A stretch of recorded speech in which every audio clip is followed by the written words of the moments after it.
afternoon. We'll have the Secretary General make some remarks on the Black Sea Initiative. He unfortunately will not take questions, and then I will brief after that. Sir. Good afternoon. We have some positive and significant developments. The confirmation by the Russian Federation to continue its participation in the Black Sea Initiative for another 60 days. I welcome this decision. The continuation is good news for the world.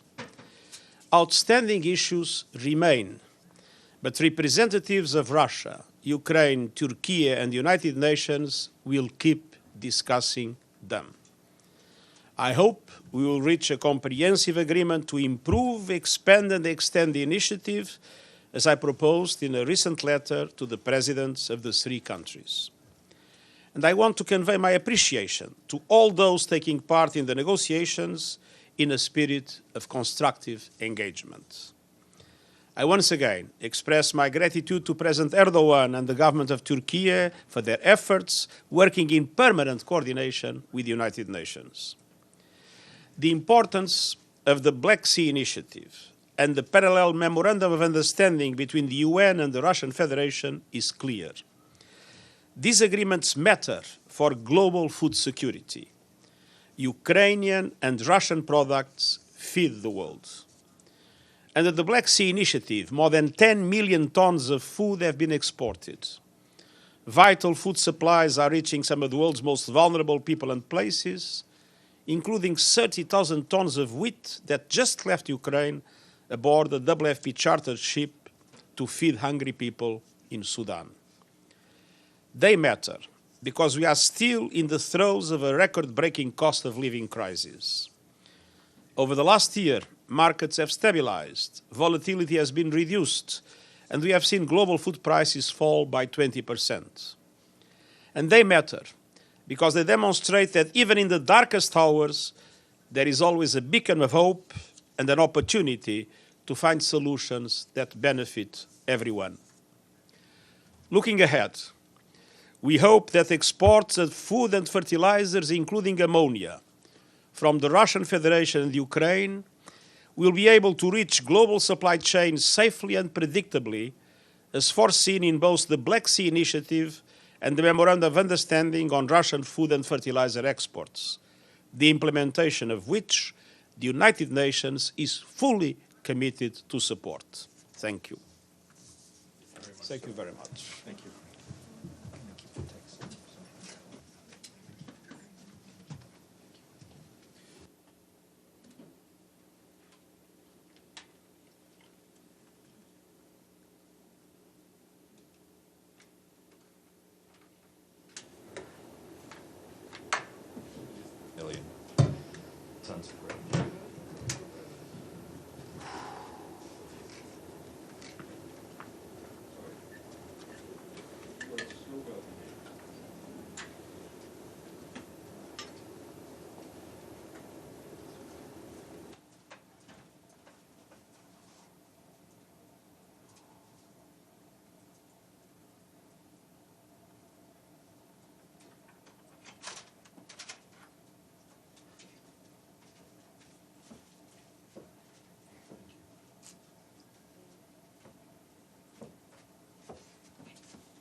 Okay. Good afternoon. See, when the boss is here, we start almost on time. All right, I'll take your questions after this. I do have a few things for you. After this, we will be joined by Mami Mizutori, the Special Representative of the Secretary General for Disaster Risk Reduction. She'll be here to brief you on the high-level meetings on the midterm review of the Sendai Framework for Disaster Risk Reduction. You will have seen that yesterday evening we announced that the Secretary General, no surprise, will be going to the G7 meetings, which will be held in Hiroshima, Japan. He will take part in two working sessions with partners, one on Saturday entitled Working Together to Address Multiple Crises, where he's expected to call on G7 countries to deliver financial justice for developing countries who are facing an international system that is unfair and dysfunctional. The Secretary General will also take part in the common endeavor for a resilient and sustainable planet, where his message to G7 countries will be to create the conditions for a dramatic reduction of emissions in the present decade, both in developed and emerging economies, including the phasing out of fossil fuels and ramping up of renewable energy. He will also refer to the need for effective solidarity with developing countries by providing the much-needed finance so they can also make the transition and increase climate resilience. During his visit to Hiroshima, the Secretary General will also meet with Prime Minister Fumio Kishida of Japan, who is the host of this year's G7, as well as other leaders who are attending it, and we'll give you updates on the bilaterals as they happen over the weekend. Also this morning, the Special Envoy for Yemen, Hans Grunberg, briefed the Security Council in person. He said he's encouraged by the positive and detailed discussions he had with Yemeni parties and regional interlocutors, adding that despite some challenges, there is room for cautious optimism. And Mr. Grunberg will be at the stakeout to speak to you probably in about 45 minutes to an hour, but we will keep you posted on that. Turning to Syria, after 100 days after February's devastating earthquakes, which also hit Turkey, we continue to respond to urgent humanitarian needs in both countries, but I'll just focus on Syria for today. Across the country, we and our partners have provided more than 2 million hot meals. Millions of people have also received ready-to-eat food rations and other forms of food and cash assistance. We've worked to ensure access to safe drinking water and hygiene and sanitation services, including in reception centers and sites hosting internally displaced people. Millions of people have received health services and shelter support. We've removed hundreds of thousands of cubic meters of debris, rehabilitated classrooms, health facilities, and other critical infrastructure. Children separated from their families and survivors of gender-based violence have also received protection and support. Since the earthquakes, more than 2,200 trucks carrying UN aid have moved into northwest Syria from southern Turkey. We continue to send supplies through the 3 available crossing points on an almost daily basis. We also have completed about 100 interagency cross-border missions into the northwest since February 14th. Our 3-month flash appeal for the earthquake response in Syria was fully funded, and thanks to the generosity of donors. Meanwhile, many relief activities will continue under the annual humanitarian response plan, which is less than 8% funded to date. And in Turkey, humanitarian needs remain high, with some 3 million people forced to relocate. More than half a million buildings have sustained serious damage. We and our partners have supported the government-led efforts helping reach more than 4 million people with humanitarian assistance, including 1.4 million children. This support includes food, shelter, health, cash assistance, and water, sanitation, hygiene services. The 3 months flash appeal for Turkey wrapped up today with more than $353 million received. In the months ahead, we and our partners will continue to back government efforts to deliver urgent assistance as needed. Turning to Sudan, we, along with our humanitarian partners today, called for $3 billion to help millions of people in the country and hundreds of thousands fleeing to neighboring countries. The humanitarian response plan for Sudan has been revised and requires $2.56 billion. That's an increase of $800 million from just a few months ago to help 18 million people until the end of this year, making it the largest appeal ever for Sudan. The Sudan Regional Refugee Response Plan seeks $470.4 million to support refugees, returnees, and host communities in the Central African Republic, Chad, Egypt, Ethiopia, and South Sudan. On the ground in Sudan, we're working to ramp up life-saving assistance for millions of people in need. WFP has reached more than 200,000 people to date, with over 5,500 tons of food. Distribution is also underway in the states of Al Jazeera, Gedaref, Kassala, White Nile, North Darfur, and East Darfur. This includes nutrition support, which is also going on in Red Sea State. WFP is planning to expand operations in Blue Nile, Central Darfur, and northern states this week. Yesterday, 4 trucks from UNICEF moved supplies from Soba to Al Jazeera, crossing conflict lines with health and nutrition supplies, including emergency health kits containing essential health supplies. Quick update from the Central African Republic and our peacekeeping mission there. In the Vakaga prefecture, which borders Sudan, the security situation remains unstable, and there's a steady influx of people arriving from Sudan, not surprisingly. The mission continues to monitor the situation and engage with local authorities and community leaders to ensure the protection of civilians. The mission also maintains a temporary presence in the village of Tiringulu, also in the Vakaga prefecture, to prevent violence following attacks by armed groups earlier this month against Central African Defense Forces. In the same prefecture, the mission is also working jointly with UNDP to provide technical, logistical, security assistance to advance electoral mapping to facilitate local elections. And from Ethiopia, our humanitarian colleagues tell us that recent floods have caused significant displacement of people and damage in the country's south and east. The Somali region is the most affected, with more than 35,000 households displaced and more than 45 lives lost. More than 23,000 livestock has died. Nearly 100,000 hectares of farmland have been destroyed due to the floods. Food, shelter, agricultural, nutrition, and health support are the top of the list of humanitarian needs. The floods are also heightening health risks in places where there's an ongoing cholera outbreak. We and our humanitarian partners, along with the government, are providing life-saving assistance, but we need more funding, more cash. A coordinated allocation of $40 million by the Ethiopian Humanitarian Fund and the Central Emergency Response Fund is being prepared to address the immediate needs of drought and flood-impacted people. But to date, only 22% of the $4 billion required for the humanitarian response plan has been received. And just a quick note from Mali, where WFP is calling for urgent funding to ramp up emergency food and nutrition assistance to 3.8 million women, men, and children in central, northern, and south-central Mali. WFP's expanded response will target hard-to-reach areas.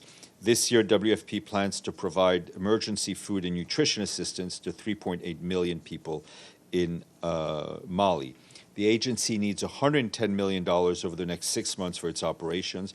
Funding constraints has already forced WFP to reduce food rations by 50% in host communities in April and May. Without adequate funding, they will be forced to put in place even deeper cuts come next month.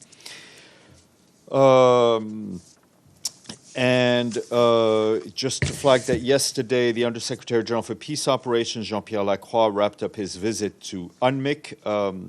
Upon his arrival on May 11th in Pristina, Mr. Lacroix participated in an event to mark inter-community trust-building efforts in Kosovo that featured the launch of the Barabar Community Dialogue Center, a joint multi-ethnic initiative by 2 NGOs from Pristina and North Mitrovica to foster intercommunal dialogue.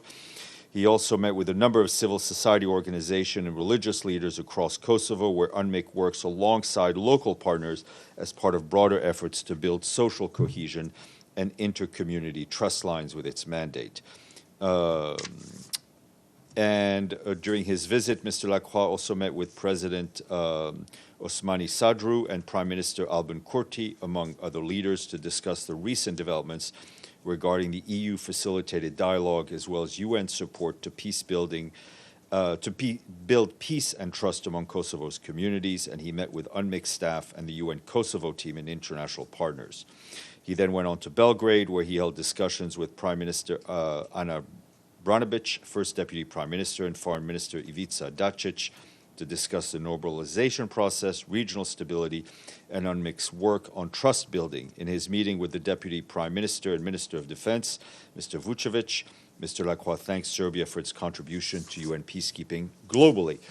Today, World Meteorological Organization launched a very important report that says that global temperatures are set to reach new records in the next 5 years. WMO says there is 66% chance that the annual global surface temperature will temporarily exceed 1.5 degrees above pre-industrial levels. for at least one in the next 5 years, and a 98% likelihood that at least one of the next 5 years will be the warmest on records. Today is the International Day Against Homophobia, Transphobia, and Biphobia. Just to flag that an equal world depends on recognizing and respecting diverse identities. With that in mind, the theme this year is Together, Always United in Diversity. Today is also World Telecommunications and Information Society Day, which helps raise awareness on the possibilities that the use of the internet and other information communication technologies can bring to societies and economies. Tomorrow our guest will be Fran Equiza, UNICEF's representative in Afghanistan, which will be a very interesting briefing. Michelle. Question following the SG's remarks. He mentioned outstanding issues. Can you give us an indication of what some of those outstanding issues are particularly, and what was his sort of involvement over the past few days in getting this over the line with Russia? Has he received any communication from Russia? The Secretary General, I think, has been as involved in this initiative as I've seen him involved in any initiative over his last 6-7 years that he's been in office. He's been working the phones. He's had meetings with Russian officials. He's been speaking with Ukrainian officials as well, of course, along with keeping very much abreast of the work that Martin Griffiths is doing, that Rebecca Greenspan is doing. There was, on the issues, there was a Quad meeting yesterday. We expect to have another Quad meeting today. There are a lot of hurdles, and I think the Secretary General made that clear in his remarks. I think one of the reasons we have been able to have success on this initiative is our ability to keep things discreet when they need to be discreet and working them out, and being very public when we need to be very public. So I will, I know it's not the answer you'd like, but our aim is to keep this going for the clear reasons of 30 million tons of grain having been exported, for the advances we've made on the facilitation of Russian fertilizer and grain as well. So when he talks about outstanding issues, is it fair to say that he's referring to outstanding issues with the Russian exports? Listen, let's zoom out a little bit. Let's remember that we have representative of two countries that are involved in a conflict, sitting across the table from each other in Istanbul, making this initiative work, along with the support of Turkey. We are working to get over all the hurdles on Russian food and fertilizer. So this is complex and complicated. Emotions run high, and things need to be smoothed out on a daily basis, and that's where our focus is. Sorry, just final question. So he's also possibly indicating issues within the JCC where, this initiative is basically ground to a halt. We've seen issues around the JCC. Things need to be worked out. These are representatives of countries that are fighting each other on a daily basis. Of course there are going to be issues. Our aim is to smooth out those issues. Edie? A couple of follow-ups, Jeff. You said that there'd been meetings of the four parties yesterday and today to iron out these outstanding issues. What kind of follow-up are you expecting? The follow-up is obviously continuous meetings at the JCC, Rebecca Greenspan's continuous efforts. To keep these two things going is around-the-clock operation, and we are working at that level.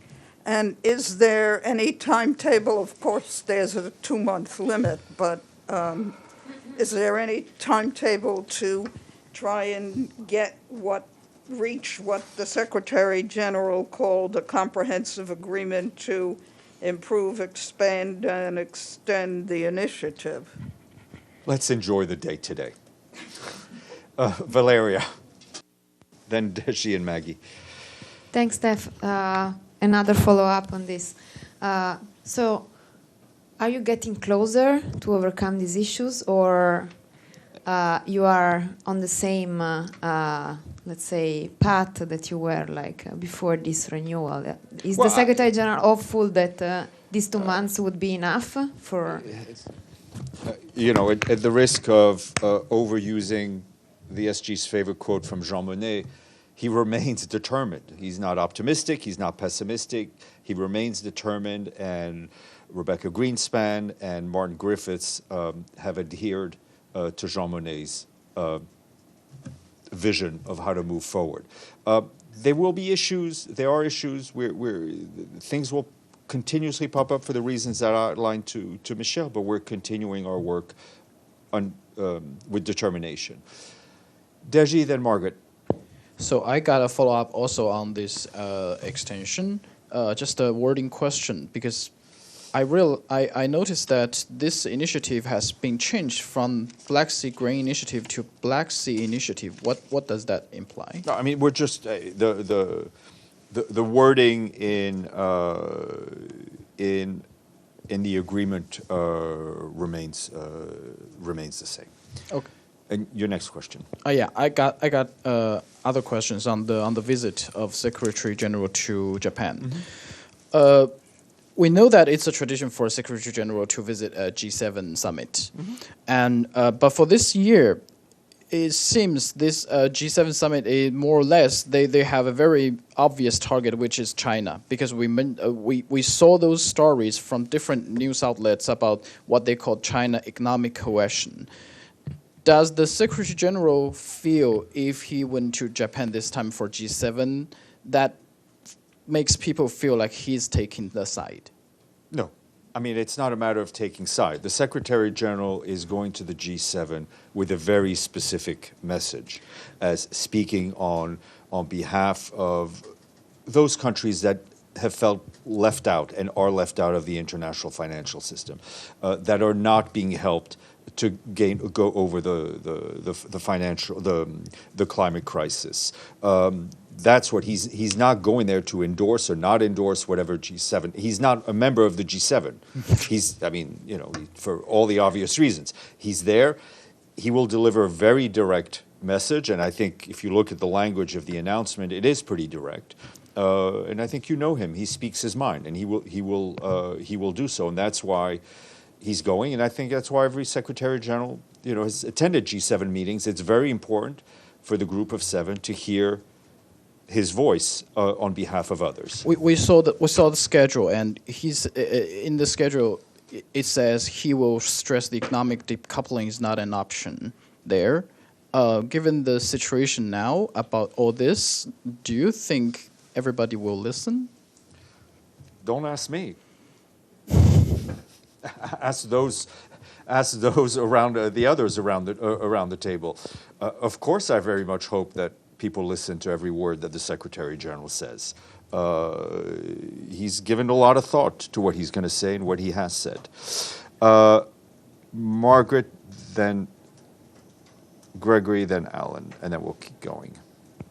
Is he doing a letter? So does he do a letter to the G7 or the G20? Usually he does a letter. I think it's right? It's a dear G20 letter, okay. not a dear G7 letter. Just checking. If there's 7 of them, he could speak to all of them directly. Doesn't need to write. I guess so, yeah.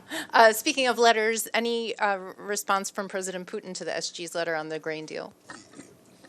Let's enjoy today. Okay. Right. And then just on these Quad meetings, just to be very precise, they are all 4 together at the same table. Like Russia and Ukraine are at the same table. Right. So let's at the face-to-face. JCC at the JCC every day they are there in person. Right. There is Ukrainian representative, there's a Russian representative, there's a representative from Turkey, and of course, the UN. On the Quad meetings, some of them are in person, some of them are online. Okay, and then at what level is the one that's happening today? Is this, for example, is Mr. Griffiths and Ms. Greenspan participating? I will check. Okay, and where are they at the moment, do you know? Mr. Griffiths is in Geneva. Ms. Greenspan is most likely in Geneva, but I have a hard time keeping track of the two of them. Okay, and then just on one other subject, on Myanmar, we just heard from Yeah. the Special Rapporteur. Does the Secretary General have any reaction to this report about $1 billion worth of arms going to the military in Myanmar, and many of it being used for what he says amount to crimes against humanity? As you know, the very important work that the special rapporteurs do are independent of the Secretary General, including in their reporting. I think we have not been shy at expressing our deep, deep concern at the situation in Myanmar, at the way the authorities in power have behaved, notably in the violence against civilians, in the continued detention of thousands of people, including political leaders. So I think our position is clear, but I don't have a specific reaction to that report. Gregory, then Alan. Thank you, Stefan. First question, please. President Erdogan said today vessels moving from the Ukrainian ports Nikolaev and Olvia. So does it mean that the deal is expanding for these ports? And the second one, please. Are there any concrete plans how Secretary General team will work on the remaining issues during these 2 months?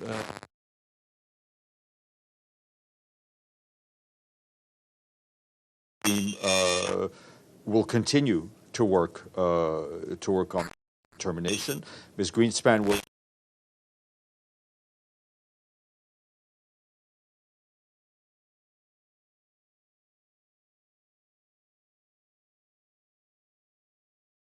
continues extremely actively.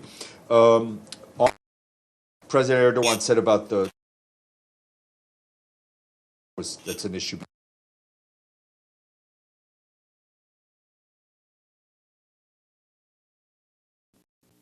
Sorry, some issue. Question. Yesterday's, as you remember,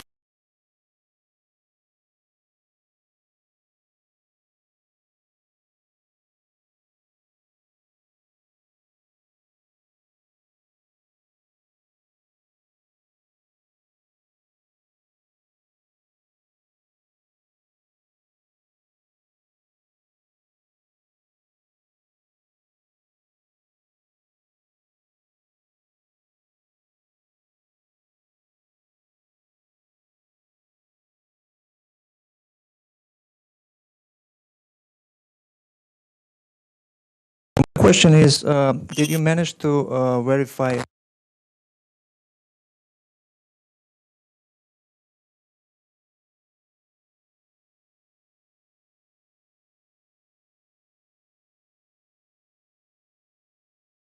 and extrajudicial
Could I try? All right, Alan, why don't you be? Let's try again. Yeah. Okay.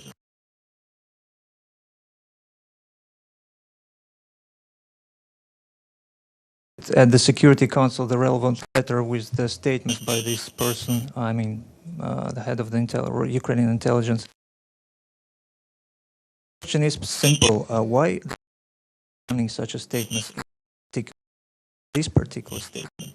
I mean, permission. I've been very clear. I have no way to verify the claims that have been made, but I can tell you that we stand against all acts of terror by whomever they may be conducted, wherever they may be conducted. It is very important that anyone with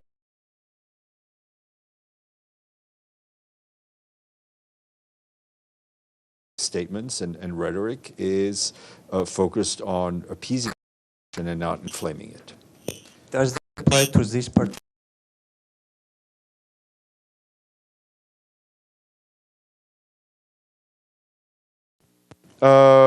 Murad, and then Stefano, and then Toshi. Thank you, Stephen. On Palestine, there is the Flag Day in East Jerusalem. Thousands of the Israeli far right expected to march through the old city Muslim quarter. In the past, this has led to repeated attacks.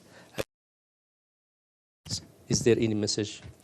We very much hope that there will be no violence, provocation.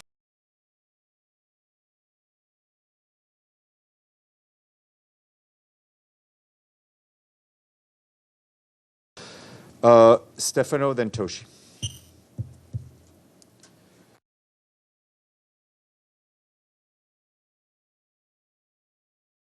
It's about the initiative of Africa, certain country in Africa, and President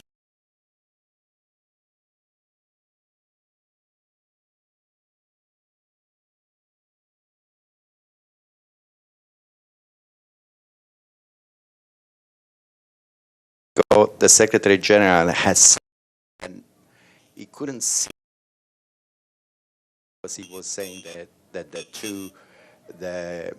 two country conflict, they still think they want to win and everything. Was it for him a surprise that actually this African initiative, and that's? Can you give us any more particular, more details about what the president of South Africa said to Guterres? The President Ramaphosa spoke to the Secretary General, briefed him on his plan. It's not a surprise that countries of good faith are doing whatever they can to try to bring an end to this conflict. Everyone has a part to play, right? And Secretary General is playing his part. And I think if you look at what has been achieved at the JCC, it's very important and it's very critical. All these things can be built upon. So it is.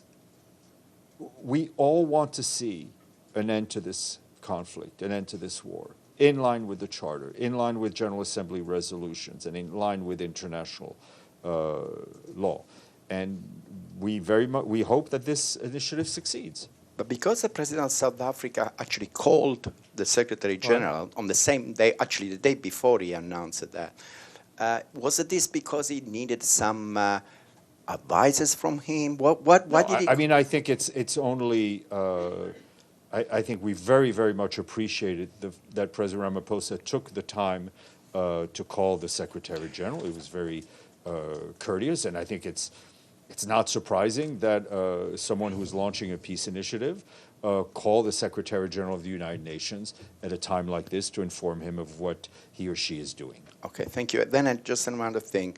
Just coming here, there were outside the building a delegation of women, immigrant women that work as home care workers. And they had a petition for the United Nations Now, the guard, of course, they couldn't take it, and they gave it to me. And there is a petition about the United Nations to declare 24 hours workday is a crime against humanity.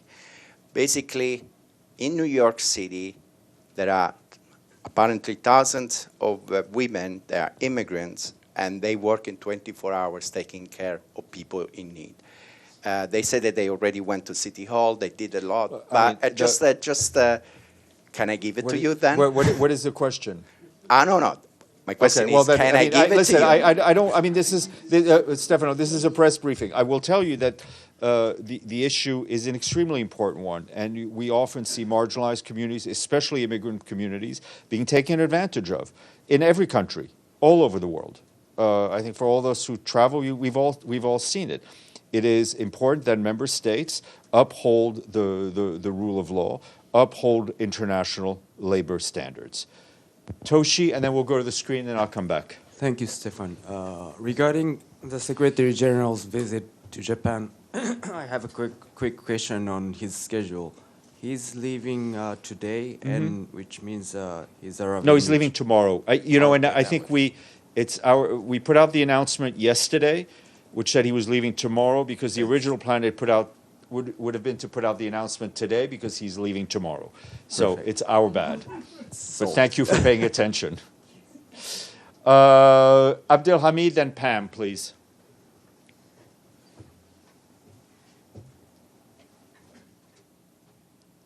Okay. Pam, Falk, Abdelhamid, one of you? Okay. Edie, why don't you go ahead? This is a non-grain deal question. Excellent. Or Ukraine.